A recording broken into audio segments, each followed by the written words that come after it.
Saudara kaum muslimin rahimakumullah, harta adalah amanat dan akan kita pertanggungjawabkan. Allah melebihkan rizki sebagian kita dari yang lain agar kita saling tolong menolong, bantu membantu. Nabi janjikan, siapa yang meringankan beban saudaranya muslim di dunia, Allah akan meringankan bebannya di akhirat nanti. Sebuah jaminan dari baginda Nabi. Si orang yang kita bantu barangkali tidak bisa membalas, Allah yang akan membalas lewat jalan lain yang tidak pernah kita sangka-sangka.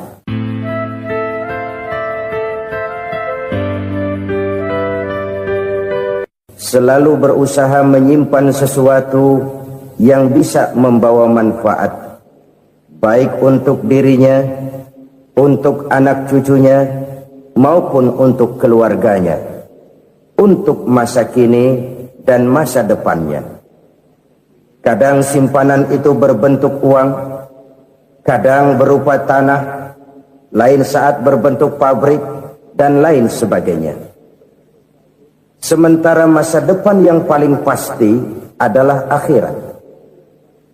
Jika untuk masa depan dunia, kita rela memeras keringat, membanting tulang, pergi pagi dan pulang petang, menyimpan uang, menyimpan tanah, menyimpan pabrik, pernahkah kita merenung, jika satu saat kiamat datang, kita dibangkitkan dari kubur masing-masing, berdiri di padang mahsyar untuk mempertanggungjawabkan seluruh kegiatan hidup kita di dunia ini, lalu kita akan menuju ke alam akhirat. Sudahkah kita mempunyai simpanan untuk akhirat kita?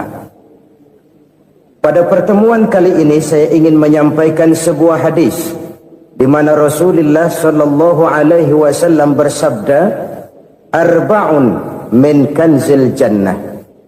Simpanan sorga ada 4 macam. Yang pertama, ikhfa'us sadaqah, menyembunyikan sedekah. Saudara-saudara kaum muslimin, sebagaimana yang kita maklum bahwa Allah Subhanahu wa taala melebihkan sebagian rezeki dari kita terhadap yang lain. Ada yang kaya, ada yang setengah kaya, ada yang miskin, ada yang setengah miskin, dan selanjutnya. Ada yang gajinya kecil tapi penghasilannya gede. Ada yang penghasilannya gede tapi nggak punya gaji. Ada juga yang memang gajinya gede dan penghasilannya gede. Kelebihan rezeki merupakan sunnatullah dan tidak harus membuat kita merasa lebih dari yang lain. Bahkan sebaliknya, kelebihan itu harus membuat kita ringan tangan untuk menolong mereka yang memang memerlukan pertolongan. Kalau saudara diberikan ilmu, maka pertanyaan akhirat cuma satu: ilmumu kau amalkan untuk apa? Kalau saudara diberikan umur yang panjang, pengadilan akhirat juga bertanya satu: umurmu kau habiskan di mana? Tapi kalau saudara diberikan harta, pengadilan akhirat akan bertanya dua: hartamu kau dapat dari mana? Kau belanjakan kemana? Dari mananya ditanya, dan kemananya juga ditanya. Oleh karena kita akan dimintakan pertanggungan jawab, maka amanah yang bernama harta ini harus kita gunakan dengan sebaik-baiknya. Ada penggunaan yang merupakan kewajiban, itu zakat namanya. Ada penggunaan yang sewaktu-waktu, itu infak namanya. Ada yang lebih sewaktu-waktu lagi, dan itu sedekah namanya. Zakat dia terikat oleh haul dan nisab, oleh putaran batas waktu dan ukuran dari harta itu sendiri. Sedangkan infak terikat oleh situasi dan kondisi perekonomian seseorang. Sedangkan sedekah tidak terikat dengan apapun. Dalam kondisi seperti apapun kita bisa melakukan sedekah dengan yang terkecil sekalipun. Sampai-sampai Rasulullah sallallahu alaihi wasallam mengajarkan, la tahqiranna minal ma'rufi syai'an walau an talqa akhaka biwajhin talik. Atau ada hadis, tabassumuka fi wajhi akhika laka sedekah. Senyumanmu kepada temanmu adalah sedekah. Jadi untuk melakukan sedekah tidak harus dalam berbentuk uang. Dengan ilmu kita bisa sedekah, dengan tenaga kita bisa bersedekah, dengan pikiran kita bisa bersedekah, bahkan senyum kepada teman itu pun sedekah. Jadi kalau sedekah dengan uang memang belum punya uang, nyengir aja banyakin. Itu asal pada tempatnya, jangan lalu ketemu tiang listrik cengengesan. Tentu tidak pada tempatnya dan tidak wajar. Nah, sedekah yang paling dicintai Allah adalah sedekah yang disembunyikan. Artinya jauh dari sifat riya. Kan kadang-kadang ada orang sedekah itu disebutkan namanya. Apa tidak bagus? Kalau memang niatnya ikhlas, ya bagus-bagus saja. Untuk memberikan sugesti kepada yang lain. Si Fulan bin Fulan nyumbang sekian, diumumkan. Boleh kalau niatnya untuk memberikan rangsangan kepada yang lain supaya dia menyumbang lebih besar dari orang tadi. Tapi kalau itu mendatangkan riya, maka sedekah yang paling dicintai Allah adalah sedekah yang disembunyikan. Tangan kiri saja tidak tahu apa yang diberikan oleh tangan kanan. Sedekah yang dilakukan dengan ikhlas akan merupakan perbendaharaan surga, tersembunyi dari pandangan orang lain, tidak seorang pun tahu. Karena memang sikap yang baik adalah melupakan kebaikan dan mengingat kesalahan. Itu salah satu ciri orang bahagia. Orang yang selalu mengingat kesalahannya dan berusaha melupakan segala kebaikannya. Kalau dia akan berada kebaikan, dia tidak bisa ikut, dia merasa rugi karena dia merasa belum pernah berbuat baik. Tapi kalau akan melakukan kesalahan baru, dia ingat kesalahan yang sudah-sudah, sehingga terhalang baginya untuk melakukan satu kesalahan baru. Demikianlah saudara-saudara, bahwa Allah melebihkan rizki sebagian kita dari yang lain, agar terjadi tolong-menolong dalam kehidupan ini. Jadi kesenjangan yang nature, kesenjangan yang alami, itu sunnatullah. Ada yang kaya, ada yang miskin, ada yang kelas menengah. Nah, kenapa lalu sekarang kita berusaha mengentaskan kemiskinan? Oleh karena adanya kesenjangan struktural. Kalau yang kaya bisa semakin kaya, kenapa yang miskin tidak bisa naik jadi ikut sedikit kaya? Sebab pada dasarnya Islam adalah agama yang sejak turunnya sudah berupaya memerangi kemiskinan. Bahkan dikatakan kemiskinan itu mendekatkan kepada kekufuran. Orang kalau miskin udah dekat banget sama kafir. Gampang menjadi kafir. Berapa banyak saudara-saudara kita yang oleh karena soal perut, oleh karena soal materi, terpaksa meninggalkan dan menanggalkan akidahnya. Menjual petunjuk yang diberikan Allah dengan kesenangan dunia yang cuma sebentar ini. Na'udzubillah, summa na'udzubillah. Jadi makin kita sembunyikan satu sedekah, semakin banyak perbendaharaan kita di surga. Sedekah yang paling dicintai Allah adalah sedekah yang disembunyikan. Malahan ada seorang sufi, dia punya kebiasaan kalau pergi sholat Jumat dia bawa uang, itu uang dia taruh di bawah tikar masjid. Dia niat sedekah kepada siapa saja yang nemuin itu duit. Maksudnya apa? Supaya yang nemuin nggak tahu siapa yang punya duit. Demikian dia saking ingin menyembunyikan sedekahnya. Karena sifat riya itu bisa memakan amal kita sendiri. Riya itu termasuk menyebut-nyebut kebaikan kita. Orang yang suka nepuk dada, sedikit-sedikit ngitungnya kalau nggak gua. Tuh kalau nggak gua tuh. Tuh yang belah situ, kalau nggak gua, kalau nggak gua. Iya, kalau nggak lu kenapa emang? Orang yang suka menepuk jasa. Tuh biasanya memang begitu saudara-saudara. Kalau perang lagi berkecamuk, orang nggak sempat ngaku jadi pahlawan. Tapi begitu perang selesai, yang kagak kenal bedil ngaku pahlawan, mas. Itu sesuatu yang biasa. Oleh karenanya, orang-orang yang ikhlas dalam bersedekah, disembunyikannya sedekah itu, Allah cinta betul. Malahan ada hadis memberikan jaminan, inna sedaqatal mar'il muslimi tazidu fil umri wa tadfa'u mitatas su'i. Sesungguhnya sedekahnya seorang mukmin tazidu fil umri, bisa menambah umur panjang, wa tadfa'u mitata su'i, dan menyelamatkan manusia dari mati secara su'ul khatimah. Jadi siapa yang kepengen panjang umur, banyaklah sedekah. Yang bosan hidup, pelit terus. Sedekah menambah panjang umur dan menyelamatkan manusia dari mati secara su'ul khatimah. Pak, katanya umur itu nggak bisa ditambah, nggak bisa dikurangin. Kapan? Kalau ajal sudah datang. Fa idza jaa ajaluhum la yastakhiruna sa'atan wa la yastaqdimun. Kalau ajal datang tidak bisa dimajukan, tidak bisa dimundurkan. Itu kalau ajal sudah datang. Tidak bisa lagi umur ditambah dikurangi, sudah datang. Tapi kalau belum datang, itu kan haknya Allah. Mau ditambah, mau dikurangi, hak prerogatif Allah. Sebagai pencipta manusia, Allah maha kuasa dan maha mampu. Sedekah ini menambah panjang umur dan menyelamatkan manusia dari mati secara su'ul khatimah. Itu orang mati kan sama ya, kondisinya mati, nggak nafas. Tapi hakikat mati kan lain-lain. Ada yang mati itu husnul khatimah, baik akhirnya. Misalnya lagi ngaji mati, lagi sholat mati, lagi sedekah mati. Ini yang dinamakan dengan husnul khatimah, baik di akhirnya.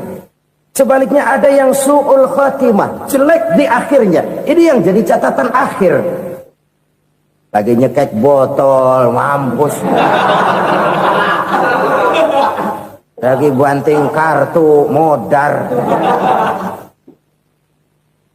Su'ul khatimah, jelek pada akhirnya. Sedekah menyelamatkan manusia dari mati secara su'ul khatimah. Dan kita semua kepengen mendapat husnul khatimah, jauh dari su'ul khatimah.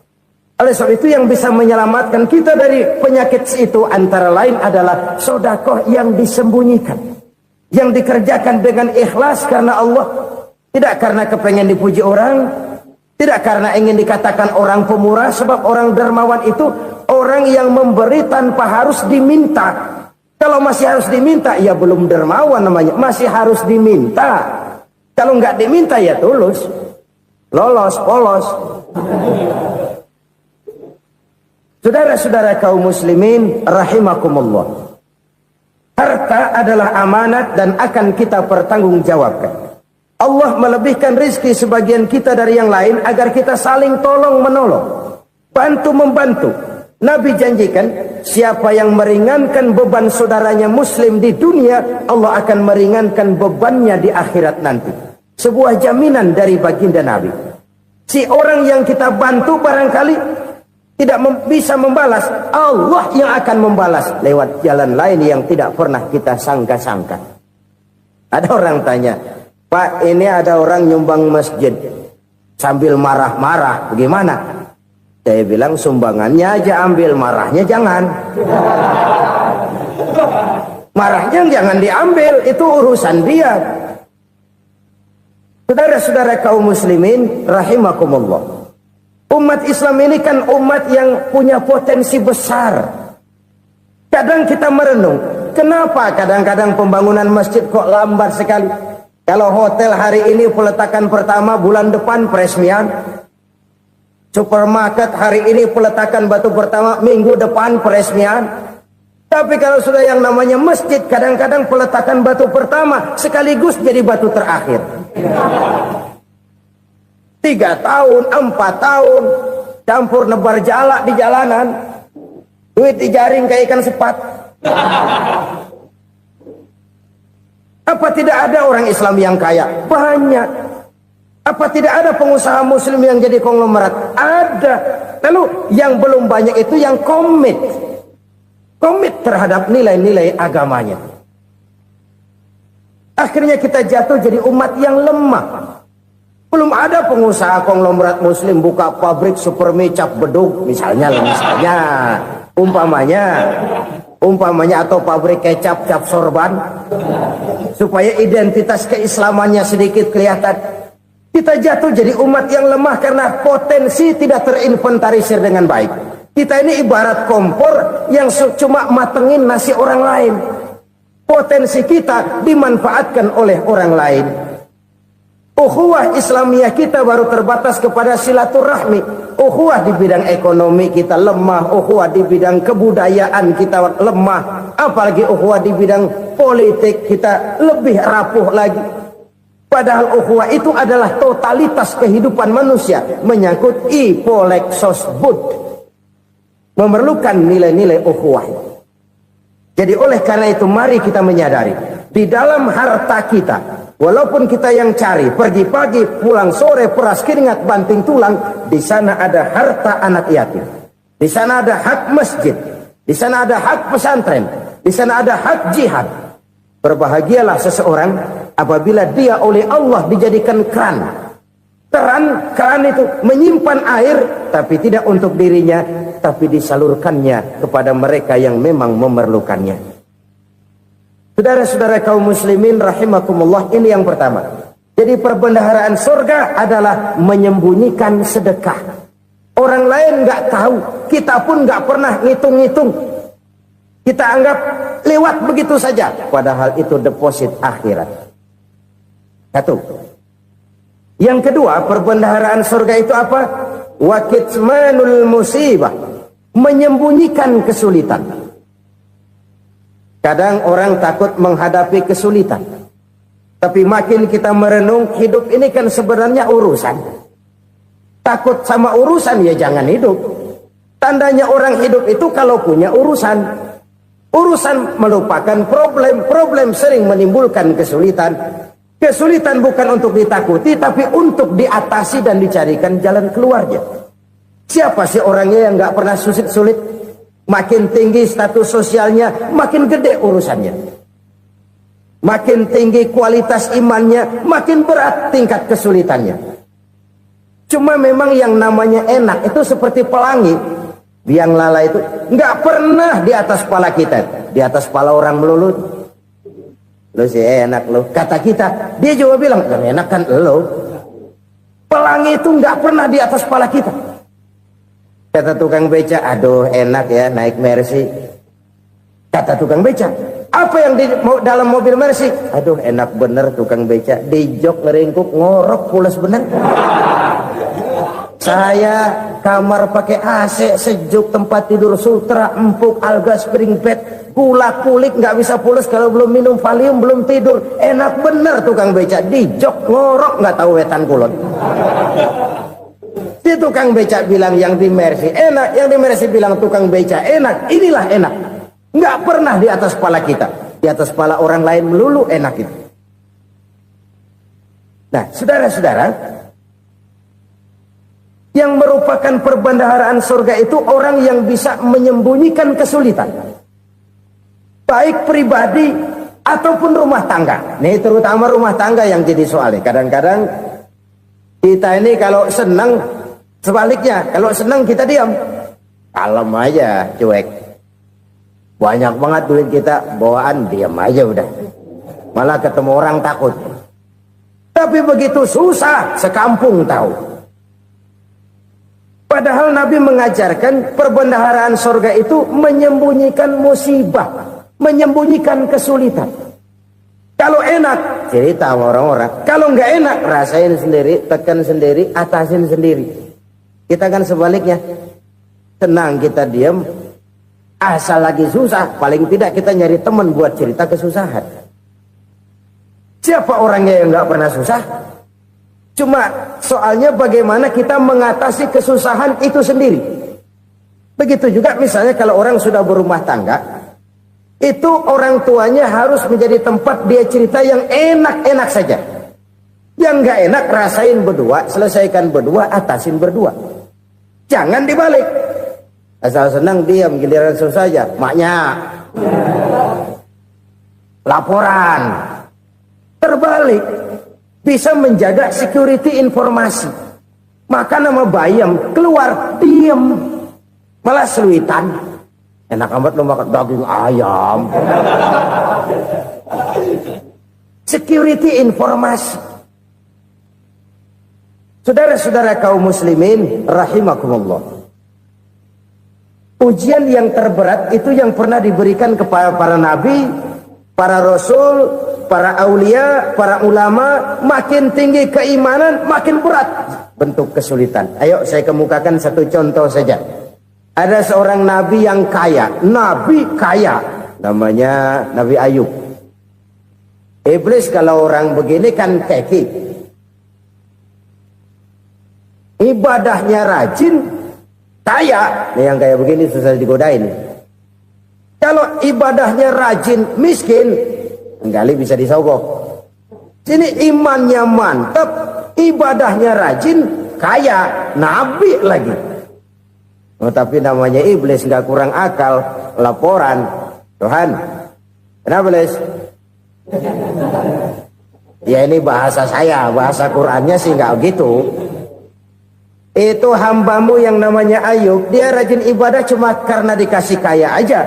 Coba kasih miskin dia, berhenti dia sembahyang. Ah, kamu bisa aja. Saya tahu Ayub itu hambaku yang ikhlas. Saya buktiin Tuhan, silahkan. Dibuktiin lah, iblis turun ke alam ini. Yang mula-mula dia lakukan, dia rusak sawah ladang Nabi Ayub. Dia binasakan binatang ternak Nabi Ayub. Sehingga dalam waktu singkat, jatuhlah Nabi Ayub dari orang paling kaya, jadi orang paling miskin.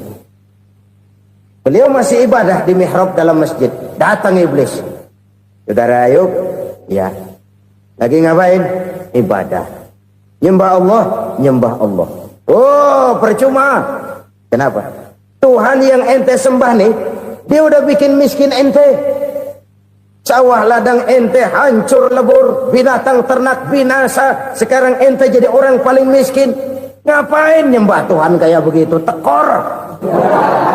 Udah berhenti dah ibadah, berhenti ibadah. Ini iblis sama Tuhan laporannya lain, yang dikerjakan kepada Nabi Ayub juga lain. Benar begitu iblis kata Nabi Ayub? Iya. Sawah ladang saya habis, buras. Binatang ternak saya binasa, binasa. Saya miskin, bangpak. Apa jawab Nabi Ayub?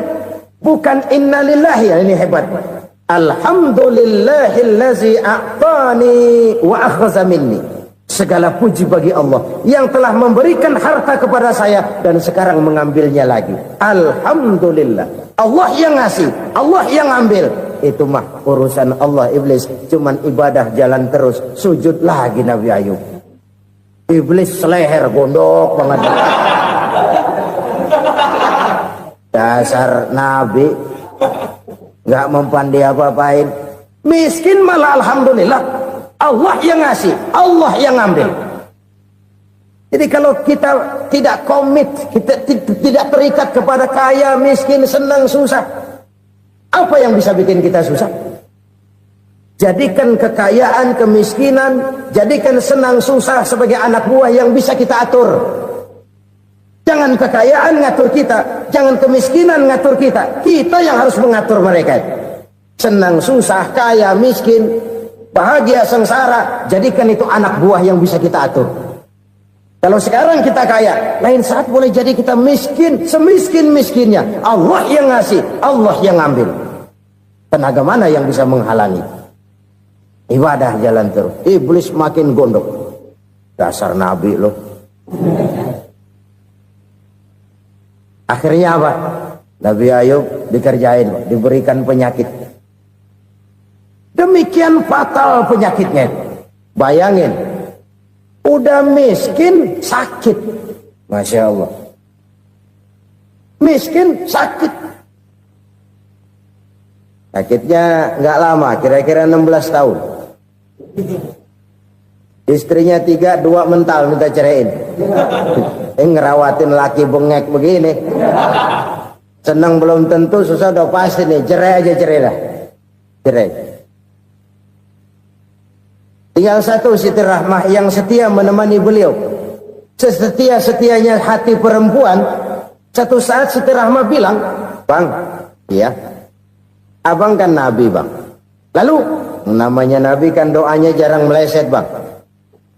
Maksud kamu minta kenapa sih sama Tuhan biar abang sembuh baik dah bang?" Siti Rahmah, iya. Saya sakit berapa tahun sih dah? 16 tahun bang. Sebelum ini saya sehat berapa tahun? Ya kira-kira 60 tahun bang. Nah coba ente banding-bandingin Rahmah. Saya dikasih sehat 60 tahun. dikasih sakit 16 tahun, sudah nggak sabar mau doa kepada Allah minta sembuh. Saya malu kepada Allah. Diuji dengan yang luar biasa seperti ini, tidak mengganggu stabilitas kehambaannya. Dia tetap menghamba kepada Allah Subhanahu wa ta'ala. Saudara-saudara kaum muslimin rahimakumullah, kunci menghadapi kesulitan itu apa? Allah jelaskan dalam satu ayat, wa basyiris sabirin alladzina iza asabathum musibah qalu inna lillahi wa inna ilaihi raji'un. Gembirakan orang-orang yang sabar. Siapa mereka itu? Yang apabila mendapat musibah mereka kembali kepada keyakinan dasar, segalanya dari Allah dan segalanya akan kembali kepada Allah. Ini konsepsi dasar dari sikap muslim dalam menghadapi berbagai kesulitan. Segalanya dari Allah, segalanya akan kembali kepada Allah. Kalau ini sudah kondisi dasarnya, maka kita akan lapang menghadapi kenyataan bagaimanapun pahitnya. Apakah itu namanya miskin, apakah itu namanya sakit, bahkan maut sekalipun. Segalanya dari Allah, segalanya akan kembali kepada Allah. Ini sikap hidup, bukan sekedar ucapan. Kita kadang-kadang menjadikannya sebagai ucapan. Mulutnya sih nggak berhenti, innalillahi wa inna ilaihi raji'un, tapi nangisnya terus gerung-gerungan. Bukan itu, ini kesadaran moral. Kalau segalanya dari Allah, segalanya kembali kepada Allah, kan sebenarnya cuma nunggu giliran. Hari ini saya nyembayangin dia, entah hari apa saya disembayangin orang. Hari ini saya antar dia ke kubur, entah hari apa orang nganterin saya ke kubur. Hari ini saya tahlilkan dia, entah nanti kapan orang tahlilkan saya. Segalanya dari Allah, segalanya akan kembali juga kepada Allah. Oleh sebab itu saudara-saudara, kesulitan bukan untuk ditakuti. Kesulitan justru untuk diatasi, dicarikan jalan keluarnya. Dan tidak ada orang yang tidak pernah mendapat kesulitan. Tidak ada. Semakin tinggi status sosial, semakin tinggi kualitas keimanan, semakin besar juga tingkat kesulitan. Hanya saja bagaimana cara kita mengatasinya. Dan Al-Quran menyatakan, inna ma'al usri yusra. Di balik kesulitan itu pasti ada kemudahan. Roda itu berputar. Karena itu Rasulullah sallallahu alaihi wasallam mengingatkan kepada kita, ta'arraf ilallahi firraha ya'rifka fisyiddah. Ingatlah kepada Allah di waktu kamu senang, supaya Allah ingat kepada kamu di waktu kamu susah. Kalau waktu senang kita ingat kepada Allah, kita susah, Allah tidak akan meninggalkan kita. Tapi kalau waktu senang kita jauh dari Allah, sujud tidak sempat, dengan masjid jauh, ketika senang kita lupakan Allah. Nanti begitu kita susah, Allah lupakan kita. Dan itu menyakitkan. Oleh karena itu orang-orang tua kita dulu bilang, kalau lagi sehat ingat-ingat lu bakal sakit nanti. Kalau lagi kaya ingat-ingat satu saat kita bakal jatuh miskin. Bahkan kalau lagi muda ingat-ingat kita bakal tua. Dan yang terpenting, kalau lagi hidup ingat-ingat kita bakal mati. Saudara-saudara kaum muslimin rahimakumullah. Jadi yang kedua yang merupakan perbendaharaan surga, menyembunyikan musibah. Saudara-saudara kaum muslimin rahimakumullah. Hal ketiga yang merupakan perbendaharaan surga adalah wasilatur rahmi. Orang yang suka bersilaturahmi. Sebagaimana yang kita maklum bahwa manusia adalah makhluk yang disebut zon politika. Makhluk sosial yang tidak mungkin hidup sendiri-sendiri. Betapa dan siapapun kita memerlukan orang lain.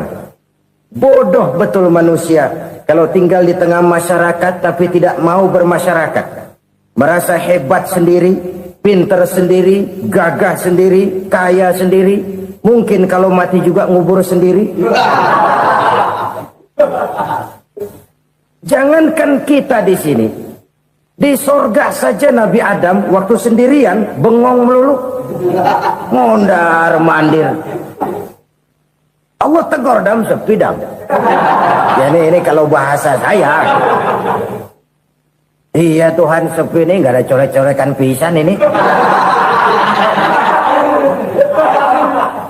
Diciptakan Siti Hawa baru anteng Nabi Adam. Itu di sorga. Cobalah. Umpamanya saudara tinggal di Jakarta nih. Kayak bener. Apaan aja di Jakarta punya saudara dah. Jembatan Semanggi ambil. Monas, Buntel bawa pulang. Hotel-hotel ambil semua. Cuman tinggal di Jakarta sendirian, apa enaknya? Betapa dan siapapun kita perlu orang lain. Tidak ada seorang pun yang bisa memenuhi kebutuhan hidupnya secara sendiri-sendiri. Nah, Islam telah menyelamatkan manusia dari ras diskriminasi. Mengikat manusia dengan persaudaraan yang berlandaskan kepada akidah. Karena itu dianjurkan bersilaturahmi. Bahkan Nabi menyatakan, man arada ayyubsata lahu fi rizqihi wa yunsa'a fi atharihi falyasil rahimah. Siapa yang kepengen diluaskan rezekinya dan dipanjangkan usianya, banyaklah ia bersilaturahmi. Siapa yang kepengen dimudahkan rezekinya, hendaknya ia banyak bersilaturahmi. Kalau banyak teman, kesulitan kan paling tidak ada tempat cerita. Udah susah, sendirian kita pikirin diri, nggak ada tempat tukar pikiran. Cepet banget sama bengek. Dilawan sendiri. Nah, secara makro kita bisa berkata, tidak mungkin ada kemenangan kalau tidak ada kekuatan. Tidak ada kekuatan kalau tidak ada kesatuan dan persatuan. Tidak mungkin ada kesatuan dan persatuan tanpa semangat silaturahmi. Kalau umat Islam mau menang, dia harus kuat. Kalau umat Islam mau kuat, dia harus bersatu. Kalau umat Islam mau bersatu, dia harus membudayakan silaturahmi ini. Bahkan sampai-sampai kata Nabi, kalau bisa cari nilai tambah. Apa? Silman qata'ak. Bersilaturahmilah kau kepada orang yang marah denganmu. Masya Allah, indahnya ajaran agama kita. Orang yang marah pun kepada kita, kata Nabi, kalau bisa bersilaturahmilah kepadanya, kepada orang yang marah itu. Di situ nilai tambah. Cuman jujur nih hadis, ngucapinnya gampang, ngamalinnya yang berat banget. Orang marah sama kita disuruh silaturahmi, ada apa malu? Lu marah tuh, gue marahan lagi. Gue pikirin. Saudara-saudara kaum muslimin rahimakumullah. Tapi ini yang diajarkan, bahkan ini yang dicontohkan oleh baginda Rasul. Bagaimana begitu mudah, misalnya satu saat Abu Jahal ini ngatur strategi bagaimana bikin Muhammad celaka. Dia gali lubang di depan tempat tidurnya. Dia tutupin daun korma. Terus dia panggil seseorang, ke sini. Kasih tahu Muhammad, pamannya sakit keras, minta ditengokin. Berangkat orang ini ke sana. Muhammad, labbaik. Pamanmu sakit keras, dia minta ditengokin. Baik, saya akan datang menjenguk beliau. Berangkatlah Nabi ke rumah Abu Jahal tanpa prasangka apapun. Abu Jahal udah pasang setil, selimut 3 rangkap setengah dia pakai, persis kayak orang meriang.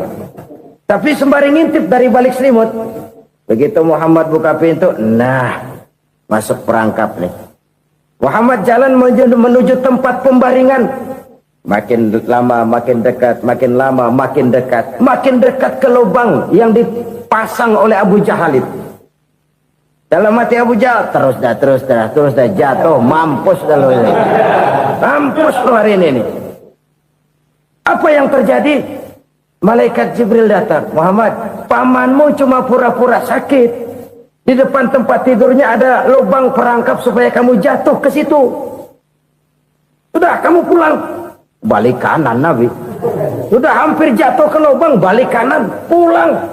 Bayangin kecewanya Abu Jahal. Muhammad dikit lagi. Enggak paman, saya pulang aja. Emosi bangun dari tempat tidur, enggak sadar kalau lagi pura-pura sakit. Lompat ngejar Nabi, dia lupa dengan lubang yang dia gali. Serak, nyemplung sendiri ke dalam lubang.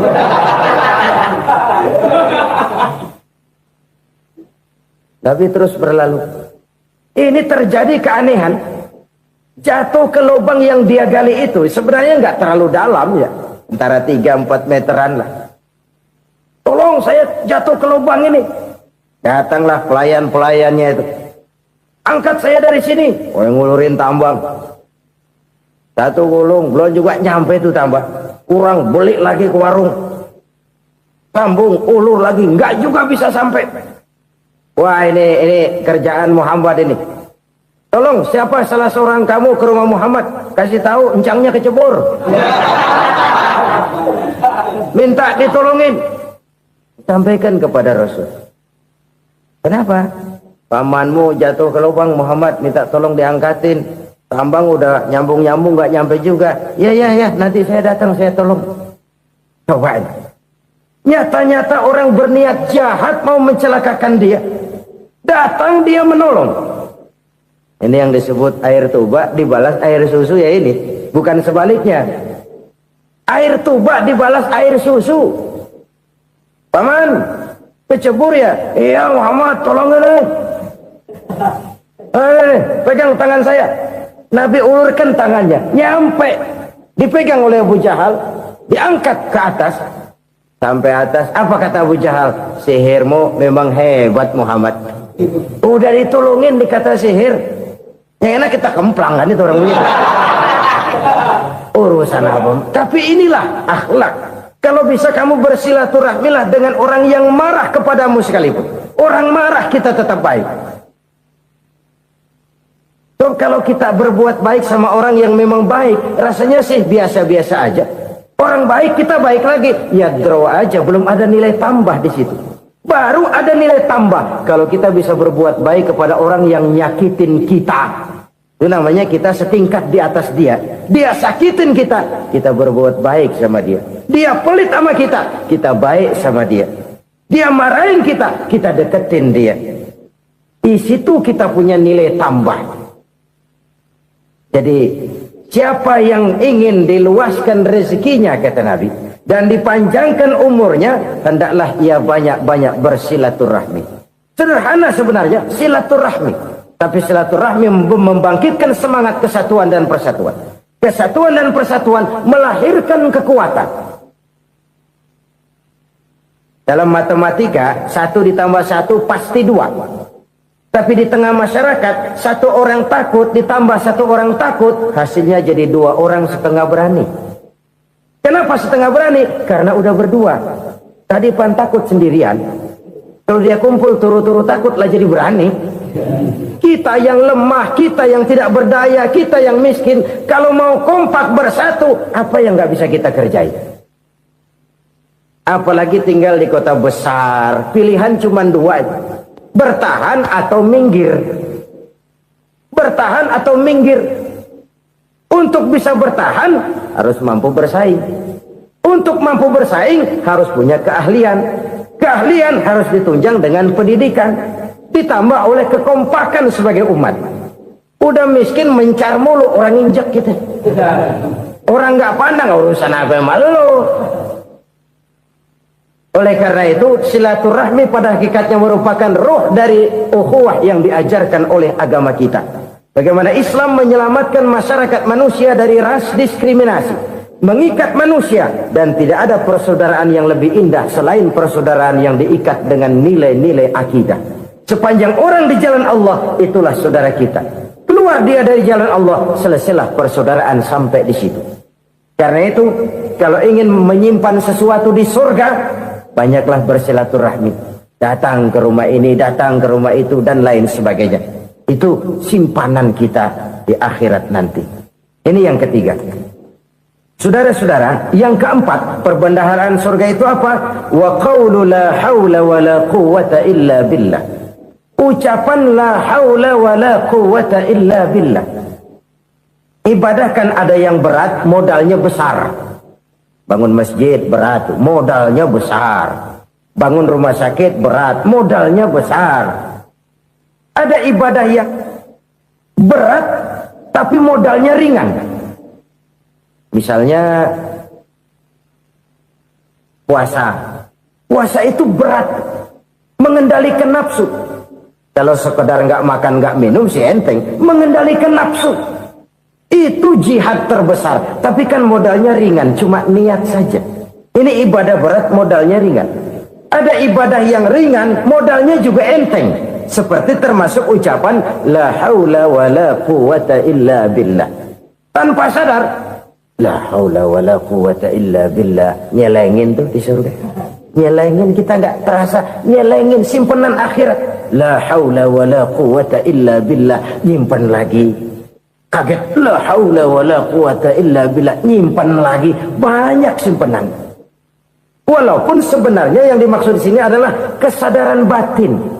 Bahwa tidak ada daya dan kekuatan kecuali Allah. Itu intinya.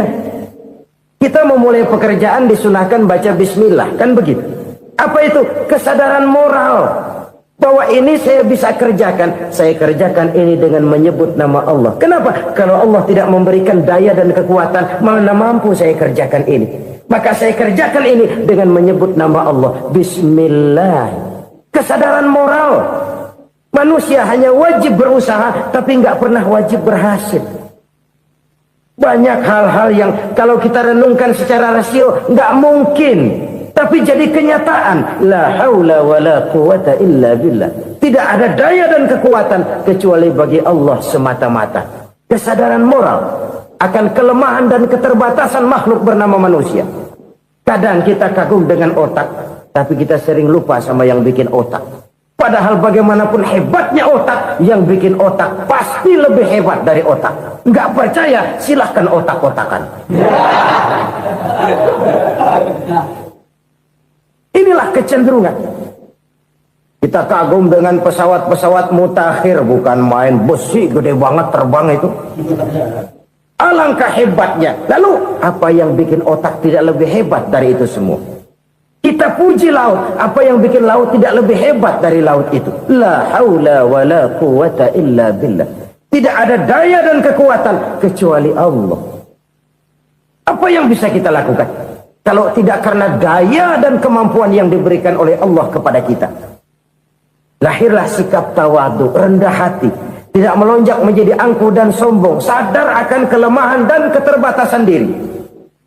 Sebagai makhluk yang diciptakan oleh Allah Subhanahu wa ta'ala. Jadi satu sisi ini ucapan yang berpahala, la haula, jadi wiridan. Pada sisi lain ini kesadaran moral, sikap mental, kesadaran batin, bahwa yang punya daya dan kekuatan itu cuma Allah. Kita nggak pantas untuk sombong, sebab sombong itu pakaiannya Allah. Kita nggak sedang pakai pakaian Allah, kegedean. Dan makin kita renungi, makin terbentur. Apa sih yang bisa kita sombongin? Kita mau sombong apa? Kaya? Pintar? Itu kan semua relatif. Di atas langit masih ada langit lagi. Jadi oleh karenanya, marilah kita menyadari. Manusia hanya wajib berusaha, tapi tidak pernah wajib berhasil. Yang berusaha saja tidak wajib berhasil, apalagi yang tidak berusaha.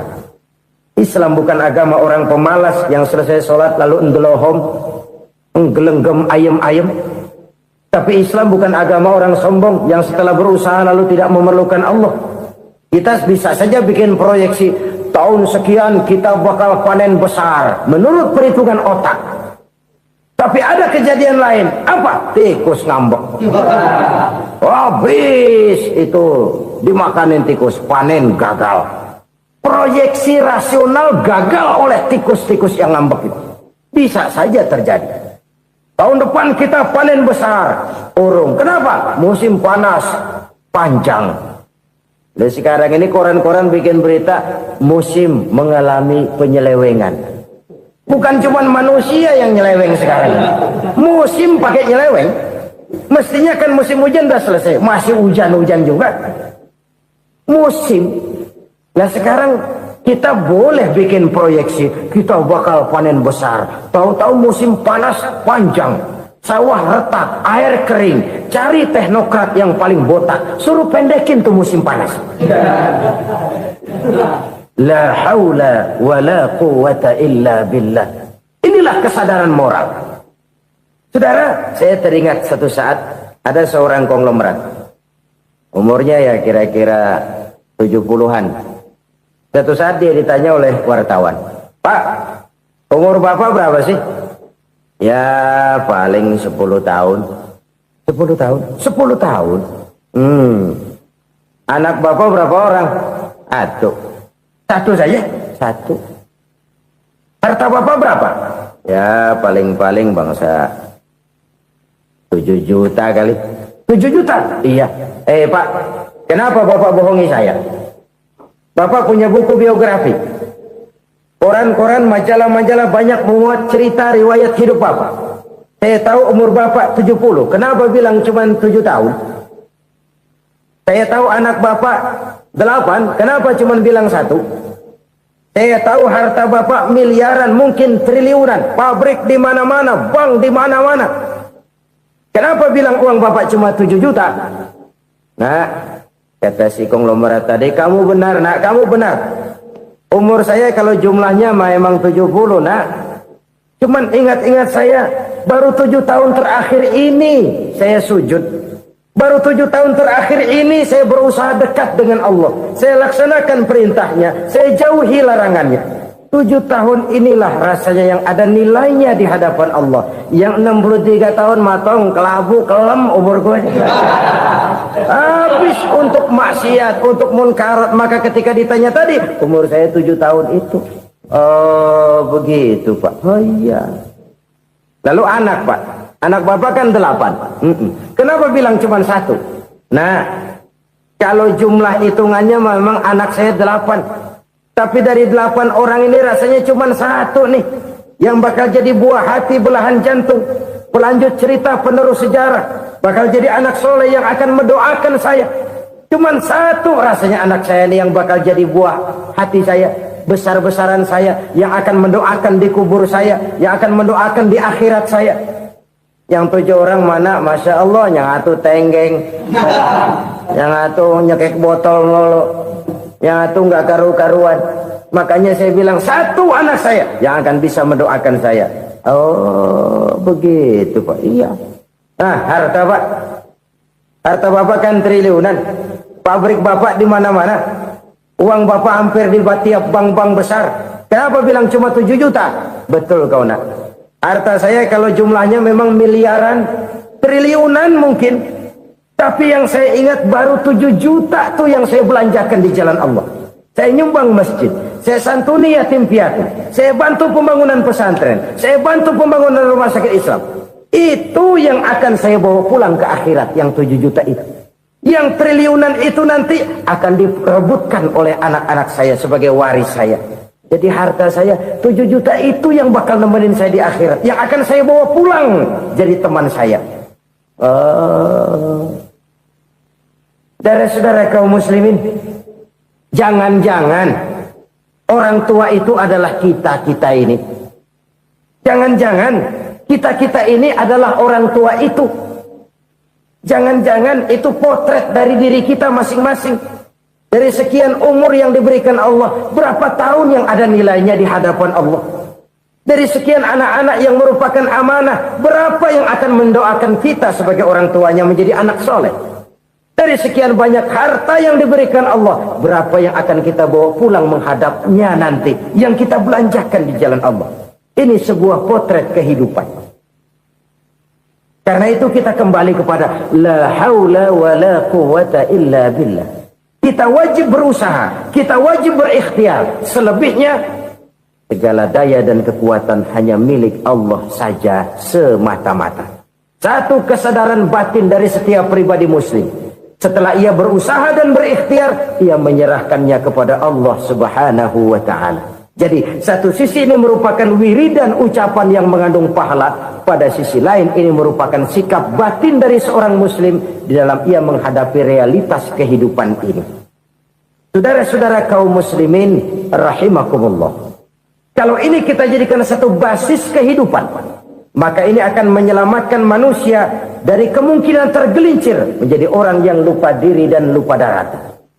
Sebab itu Imamul Ghazali berpesan, Jadidis safinah fa innal bahra amiq wa khuziz zad fa inna safara ba'id wa khaffifil hamla fa innal hamla sadid. Perbarui selalu kapalmu karena lautan sangat dalam.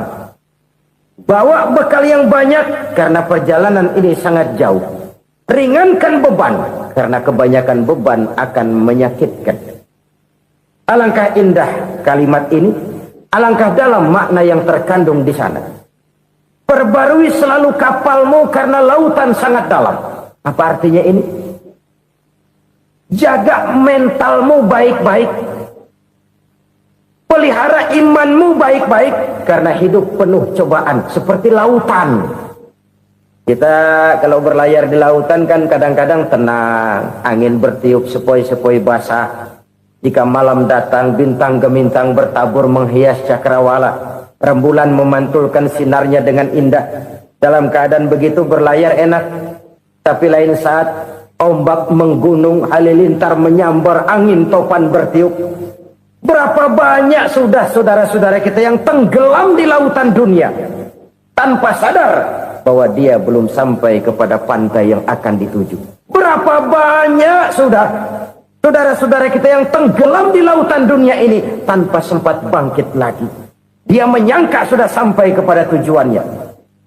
Hati-hati kapal jangan sampai bocor karena lautan sangat dalam. Iman ini jaga baik-baik karena hidup penuh dengan ujian. Wa khuzizat fa inna safar ba'id.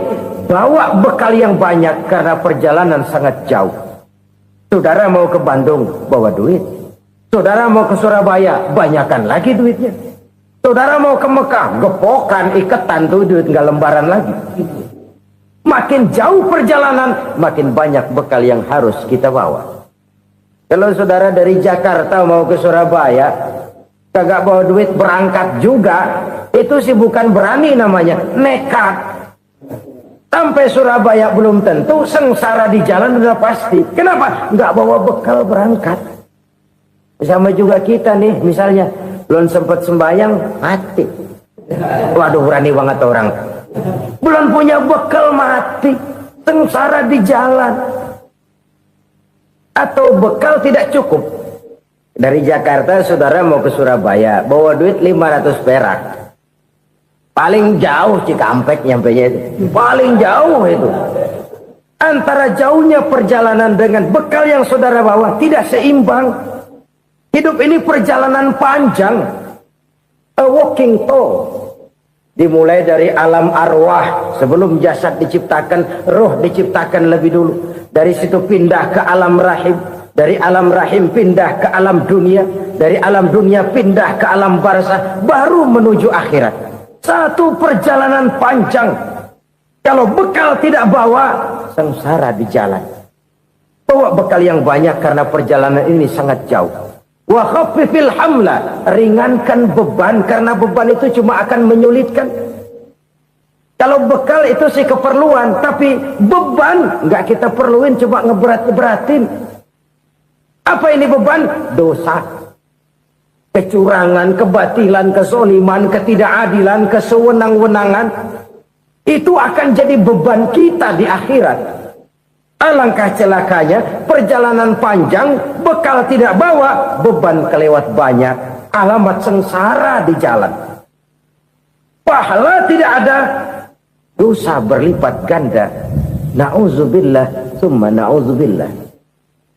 Kalau kita rangkum nasihat Al-Ghazali dengan kisah si konglomerat tadi, kita akan mengambil kesimpulan. Pertama, bekal terbaik dalam menghadapi gejolak kehidupan ini tidak lain adalah iman. Yang kedua, pahala dan dosa. Dua hal kontroversial. Pahala adalah bekal, dosa adalah beban. Tapi kita sekarang kan tidak begitu terangsang kepada yang abstrak. Orang berlomba mencari yang konkret-konkret saja. Yang real. Kalau memang dosa, benjol dong. Kira-kira begitu. Kira-kira begitu. Persis orang Yahudi dulu. Orang Yahudi itu kan pernah minta kepada Nabi Musa. Ya Musa, lan nu'mina laka hatta narallaha jahrah. Musa, kami nggak bakal mau beriman kepada Allah kalau belum kami lihat Allah ada nongkrong di depan kami. Kalau memang Tuhan ada, taruh dong di depan kami. Mau yang konkret-konkret saja. Kalau memang dosa, benjol dong. Kalau memang pahala, berasa dong.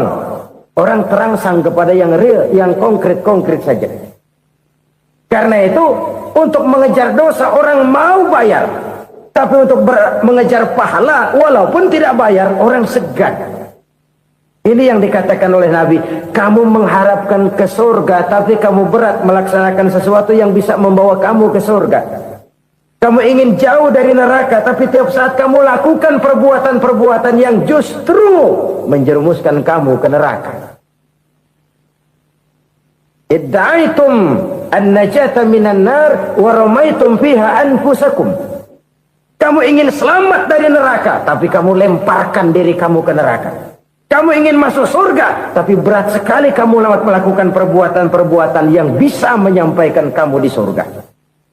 Saudara-saudara kaum muslimin rahimakumullah. Jadi hal keempat yang merupakan perbendaharaan surga adalah la haula wa la quwwata illa billah.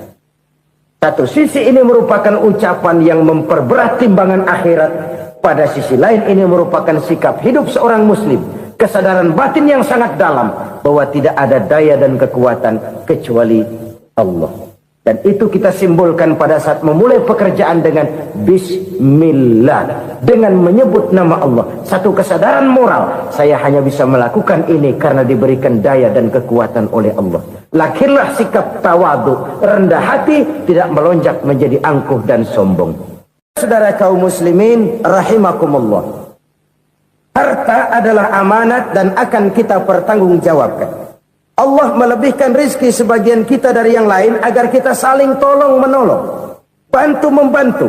Nabi janjikan siapa yang meringankan beban saudaranya muslim di dunia, Allah akan meringankan bebannya di akhirat nanti. Sebuah jaminan dari baginda Nabi.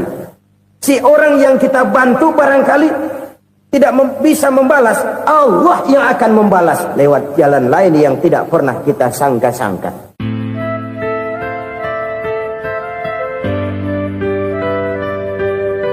Selalu berusaha menyimpan sesuatu yang bisa membawa manfaat, baik untuk dirinya, untuk anak cucunya, maupun untuk keluarganya, untuk masa kini dan masa depannya.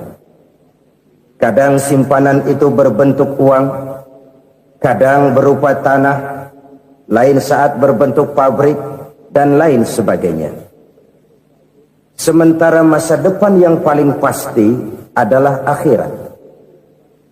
Jika untuk masa depan dunia kita rela memeras keringat, membanting tulang, pergi pagi dan pulang petang, menyimpan uang, menyimpan tanah, menyimpan pabrik, pernahkah kita merenung jika satu saat kiamat datang, kita dibangkitkan dari kubur masing-masing, berdiri di padang mahsyar untuk mempertanggungjawabkan seluruh kegiatan hidup kita di dunia ini, lalu kita akan menuju ke alam akhirat. Sudahkah kita mempunyai simpanan untuk akhirat kita? Pada pertemuan kali ini saya ingin menyampaikan sebuah hadis di mana Rasulullah sallallahu alaihi wasallam bersabda, arba'un min kanzil jannah. Simpanan sorga ada 4 macam. Yang pertama, ikhfa'us sadaqah, menyembunyikan sedekah. Saudara-saudara kaum muslimin, sebagaimana yang kita maklum bahwa Allah Subhanahu wa taala melebihkan sebagian rezeki dari kita terhadap yang lain. Ada yang kaya, ada yang setengah kaya, ada yang miskin, ada yang setengah miskin, dan selanjutnya. Ada yang gajinya kecil tapi penghasilannya gede. Ada yang penghasilannya gede tapi nggak punya gaji. Ada juga yang memang gajinya gede dan penghasilannya gede. Kelebihan rezeki merupakan sunnatullah dan tidak harus membuat kita merasa lebih dari yang lain. Bahkan sebaliknya, kelebihan itu harus membuat kita ringan tangan untuk menolong mereka yang memang memerlukan pertolongan. Kalau saudara diberikan ilmu, maka pertanyaan akhirat cuma satu, ilmumu kau amalkan untuk apa? Kalau saudara diberikan umur yang panjang, Pengadilan akhirat juga bertanya satu, umurmu kau habiskan di mana? Tapi kalau saudara diberikan harta, pengadilan akhirat akan bertanya dua, hartamu kau dapat dari mana, kau belanjakan kemana?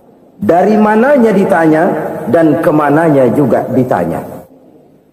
Oleh karena kita akan dimintakan pertanggungan jawab, maka amanah yang bernama harta ini harus kita gunakan dengan sebaik-baiknya. Ada penggunaan yang merupakan kewajiban, itu zakat namanya. Ada penggunaan yang sewaktu-waktu, itu infak namanya.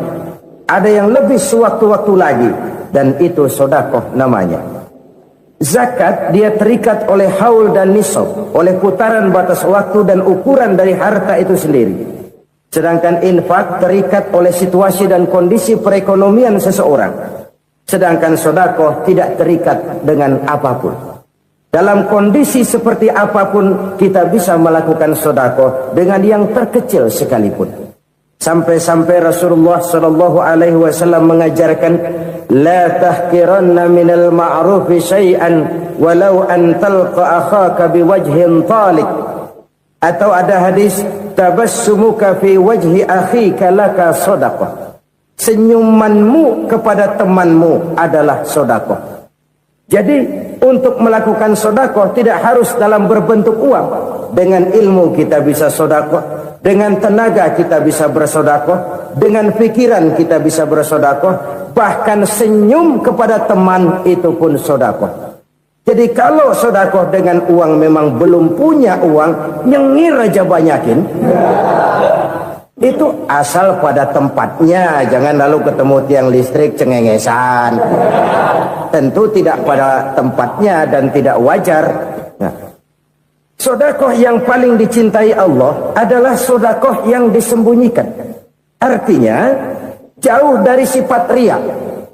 Kan kadang-kadang ada orang sedekah itu disebutkan namanya. Apa tidak bagus? Kalau memang niatnya ikhlas, ya bagus-bagus saja. Untuk memberikan sugesti kepada yang lain. Si Fulan bin Fulan nyumbang sekian, diumumkan. Boleh kalau niatnya untuk memberikan rangsangan kepada yang lain supaya dia menyumbang lebih besar dari orang tadi. Tapi kalau itu mendatangkan riya, maka sedekah yang paling dicintai Allah adalah sedekah yang disembunyikan. Tangan kiri saja tidak tahu apa yang diberikan oleh tangan kanan. Sedekah yang dilakukan dengan ikhlas akan merupakan perbendaharaan surga, tersembunyi dari pandangan orang lain, tidak seorang pun tahu. Karena memang sikap yang baik adalah melupakan kebaikan dan mengingat kesalahan. Itu salah satu ciri orang bahagia. Orang yang selalu mengingat kesalahannya dan berusaha melupakan segala kebaikannya. Kalau dia akan berada kebaikan, dia tidak bisa ikut, dia merasa rugi karena dia merasa belum pernah berbuat baik. Tapi kalau akan melakukan kesalahan baru, dia ingat kesalahan yang sudah-sudah, sehingga terhalang baginya untuk melakukan satu kesalahan baru. Demikianlah saudara-saudara, bahwa Allah melebihkan rizki sebagian kita dari yang lain, agar terjadi tolong-menolong dalam kehidupan ini. Jadi kesenjangan yang nature, kesenjangan yang alami, itu sunnatullah. Ada yang kaya, ada yang miskin, ada yang kelas menengah. Nah, kenapa lalu sekarang kita berusaha mengentaskan kemiskinan? Oleh karena adanya kesenjangan struktural. Kalau yang kaya bisa semakin kaya, kenapa yang miskin tidak bisa naik jadi ikut sedikit kaya? Sebab pada dasarnya Islam adalah agama yang sejak turunnya sudah berupaya memerangi kemiskinan. Bahkan dikatakan kemiskinan itu mendekatkan kepada kekufuran. Orang kalau miskin udah dekat banget sama kafir.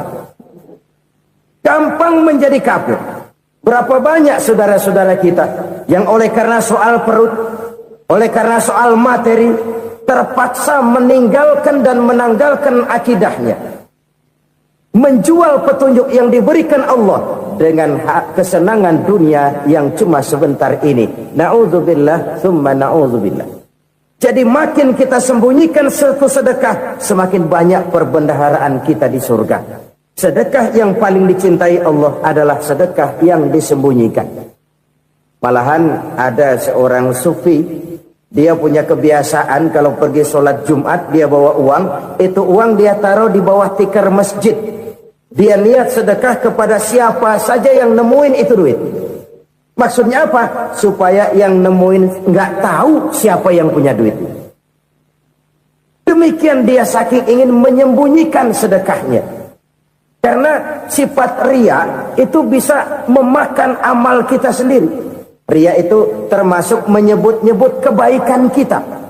Orang yang suka nepuk dada, sedikit-sedikit ngitungnya kalau enggak gua. Tuh kalau enggak gua tuh. Tuh yang belah situ, kalau enggak gua, kalau enggak gua. Iya, kalau enggak lu kenapa emang? Orang yang suka menepuk jasad. Tuh biasanya memang begitu, saudara-saudara. Kalau perang lagi berkecamuk, orang enggak sempat ngaku jadi pahlawan. Tapi begitu perang selesai, yang kagak kenal bedil ngaku pahlawan, mas. Itu sesuatu yang biasa.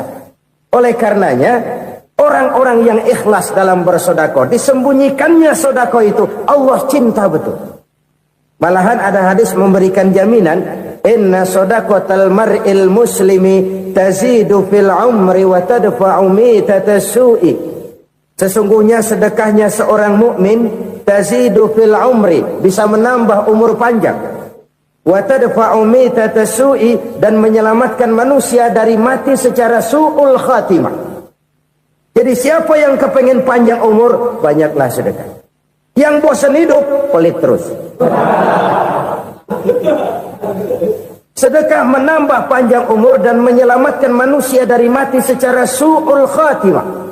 Pak, katanya umur itu nggak bisa ditambah, nggak bisa dikurangin. Kapan? Kalau ajal sudah datang. Fa idza jaa ajaluhum la yastakhiruna sa'atan wa la yastaqdimun. Kalau ajal datang tidak bisa dimajukan, tidak bisa dimundurkan. Itu kalau ajal sudah datang. Tidak bisa lagi umur ditambah dikurangi, sudah datang. Tapi kalau belum datang, itu kan haknya Allah. Mau ditambah, mau dikurangi, hak prerogatif Allah. Sebagai pencipta manusia, Allah maha kuasa dan maha mampu. Sedekah ini menambah panjang umur dan menyelamatkan manusia dari mati secara su'ul khatimah. Itu orang mati kan sama ya, kondisinya mati, nggak nafas. Tapi hakikat mati kan lain-lain. Ada yang mati itu husnul khatimah, baik akhirnya. Misalnya lagi ngaji mati, lagi sholat mati, lagi sedekah mati. Ini yang dinamakan dengan husnul khatimah, baik di akhirnya. Sebaliknya ada yang su'ul khatimah, jelek di akhirnya. Ini yang jadi catatan akhir. Lagi nyekek botol, mampus. Lagi banting kartu, modar. Su'ul khatimah, jelek pada akhirnya. Sedekah menyelamatkan manusia dari mati secara su'ul khatimah. Dan kita semua kepengen mendapat husnul khatimah, jauh dari su'ul khatimah. Oleh sebab itu yang bisa menyelamatkan kita dari penyakit itu antara lain adalah sedekah yang disembunyikan, yang dikerjakan dengan ikhlas karena Allah. Tidak karena kepengen dipuji orang, tidak karena ingin dikatakan orang pemurah, sebab orang dermawan itu orang yang memberi tanpa harus diminta. Kalau masih harus diminta, ya belum dermawan namanya, masih harus diminta. Kalau nggak diminta ya tulus, lolos, polos. Saudara-saudara kaum muslimin rahimakumullah.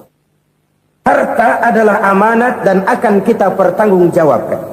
Allah melebihkan rizki sebagian kita dari yang lain agar kita saling tolong menolong, bantu membantu. Nabi janjikan siapa yang meringankan beban saudaranya muslim di dunia, Allah akan meringankan bebannya di akhirat nanti. Sebuah jaminan dari baginda Nabi. Si orang yang kita bantu barangkali tidak bisa membalas, Allah yang akan membalas lewat jalan lain yang tidak pernah kita sangka-sangka. Ada orang tanya, Pak, ini ada orang nyumbang masjid sambil marah-marah, bagaimana? Saya bilang sumbangannya aja ambil, marahnya jangan. Marahnya jangan diambil, itu urusan dia. Saudara-saudara kaum muslimin rahimakumullah. Umat Islam ini kan umat yang punya potensi besar.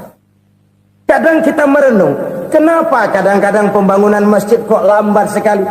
Kalau hotel hari ini peletakan pertama, bulan depan peresmian. Supermarket hari ini peletakan batu pertama, minggu depan peresmian. Tapi kalau sudah yang namanya masjid, kadang-kadang peletakan batu pertama sekaligus jadi batu terakhir. 3 tahun, 4 tahun, campur nebar jalak di jalanan, duit dijaring kayak ikan sepat. Apa tidak ada orang Islam yang kaya? Banyak. Apa tidak ada pengusaha muslim yang jadi konglomerat? Ada. Lalu yang belum banyak itu yang komit terhadap nilai-nilai agamanya. Akhirnya kita jatuh jadi umat yang lemah. Belum ada pengusaha konglomerat muslim buka pabrik supermi cap bedug misalnya umpamanya atau pabrik kecap cap sorban supaya identitas keislamannya sedikit kelihatan. Kita jatuh jadi umat yang lemah karena potensi tidak terinventarisir dengan baik. Kita ini ibarat kompor yang cuma matengin nasi orang lain. Potensi kita dimanfaatkan oleh orang lain. Ukhuwah Islamiyah kita baru terbatas kepada silaturahmi. Ukhuwah di bidang ekonomi kita lemah. Ukhuwah di bidang kebudayaan kita lemah. Apalagi ukhuwah di bidang politik kita lebih rapuh lagi. Padahal ukhuwah itu adalah totalitas kehidupan manusia. Menyangkut ipoleksos bud. Memerlukan nilai-nilai ukhuwah. Jadi oleh karena itu mari kita menyadari. Di dalam harta kita, walaupun kita yang cari, pergi pagi, pulang sore, peras keringat, banting tulang, di sana ada harta anak yatim. Di sana ada hak masjid. Di sana ada hak pesantren. Di sana ada hak jihad. Berbahagialah seseorang apabila dia oleh Allah dijadikan keran. Keran itu menyimpan air, tapi tidak untuk dirinya, tapi disalurkannya kepada mereka yang memang memerlukannya. Saudara-saudara kaum muslimin rahimakumullah, ini yang pertama. Jadi perbendaharaan surga adalah menyembunyikan sedekah. Orang lain nggak tahu, kita pun nggak pernah ngitung-ngitung. Kita anggap lewat begitu saja, padahal itu deposit akhirat. Satu. Yang kedua, perbendaharaan surga itu apa? Wa kitmanul musibah, menyembunyikan kesulitan. Kadang orang takut menghadapi kesulitan.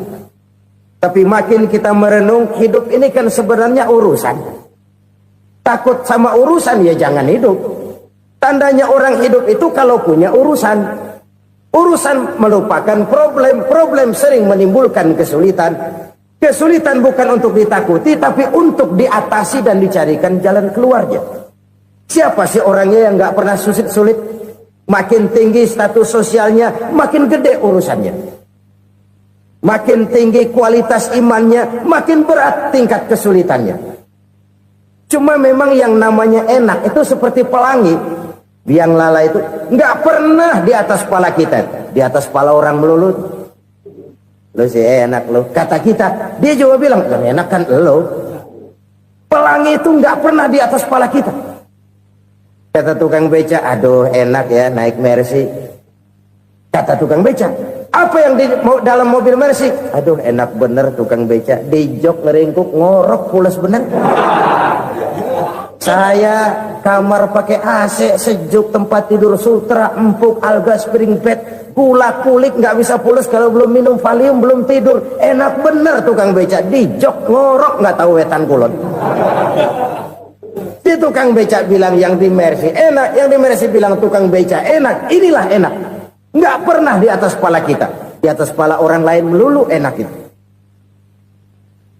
Nah, saudara-saudara, yang merupakan perbendaharaan surga itu orang yang bisa menyembunyikan kesulitan.